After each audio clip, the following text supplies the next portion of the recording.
हिंदुस्तान वो प्यारा देश जो अपनी गंगा जमुना तहजीब, भाईचारगी, यकजहती, अखुवत और अटूट रिश्ते की सबब पूरी दुनिया में अपनी मुनफरिद शनाख्त रखता है।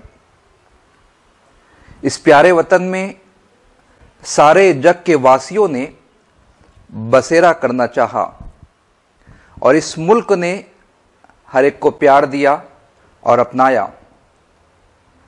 आज कुछ हवाएं चल रही है नफरतों की, आज कुछ आंधियां उठाने की कोशिश की जा रही है तशद्दुद की, मगर इन्हीं नफरतों की हवाओं में दिए जल रहे हैं मोहब्बतों के, भाईचारगी के, अखुवत के और अटूट रिश्ते के। ये हिंदुस्तान कैसा हिंदुस्तान था? जंग का मैदान सजा है, झांसी की रानी घोड़े पर सवार है, घमसान का रन मचा है। झांसी की रानी के जो तोपची थे गुलाम मोहम्मद गौस दौड़ते हुए महारानी के पास आते हैं, कहते हैं, महारानी एक सिमत से तोप चलाता हूं तो मंदिर गिर जाने का डर है और दूसरी तरफ से तोप चलाता हूं तो अल्लाह के वली का मजार ढह जाने का खदशा है।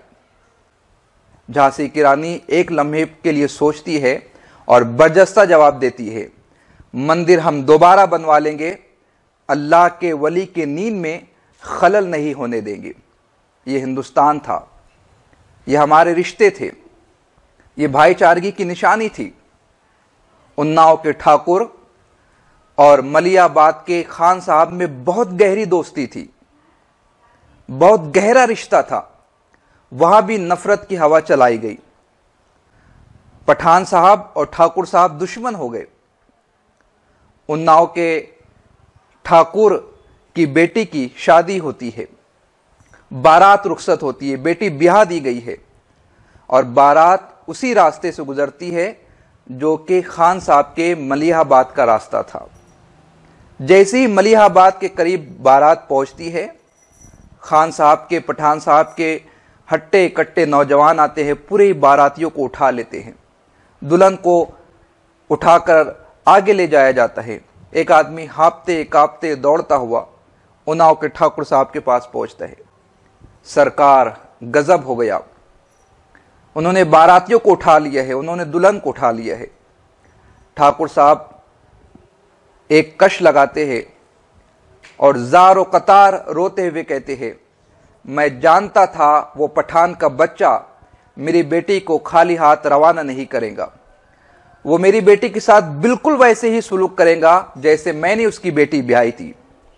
आज जरूरत इसी बात की है, हम गिले शिकवे भूल जाए, भाईचारगी के साथ, अखुवत के साथ, मोहब्बत के साथ हम सब हिंदुस्तानी गले मिल जाए। अगर आपके जहन में भी इस तरह के वाकयात है तो आप कमेंट करें ताकि भाईचारगी की इस तहरीक को तक़वियत पहुंचाई जा सके।